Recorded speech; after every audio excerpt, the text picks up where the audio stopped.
4 parts in our Core 4 series. We're going to be talking about our hip dominant movements. These are our deadlift movements here at Christian Heritage. We start with a single leg deadlift. It takes a ton of coordination and balance.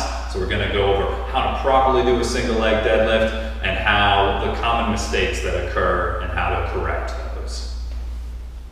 All right guys, for our single leg deadlift, this is an extremely functional movement and takes a ton of coordination and balance to be able to do. So it's great starting out for these kids to be forced to learn that at really lightweight before we throw them onto a deadlift or an RDL where they're using a lot more weight, but they may not have that coordination and balance. So for our single leg deadlift, you're going to lock in your shoulder, you're going to hold the dumbbell in the opposite arm of the leg that's standing on the ground. So here, going down to the ground, not reaching. Get to parallel with the ground, come back up. You'll do any exercises with each leg.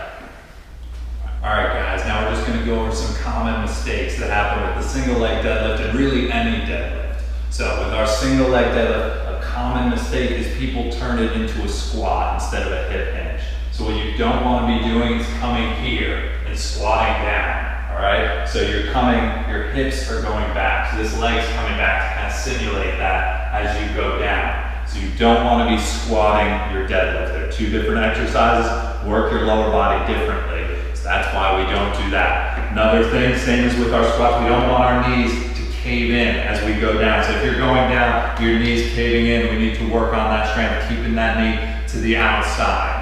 All right, and lastly, what we don't want to see is people reaching for the ground. So what that does is it rounds your back. If as you're going down, you reach to try and get to the ground, your back is going to round, which we never want. A rounded back under load. We never want a rounded back really ever, but under load specifically, we want to make sure that our back is nice and flat. So what I tell you guys to do, lock in your shoulder, don't worry about reaching to the ground, all right? Get that dumbbell to mid-shin, and you're coming right back up. So that is the 3 mistakes that people commonly make with the single leg deadlift. I hope you guys enjoyed the video. We got number 3 coming very soon.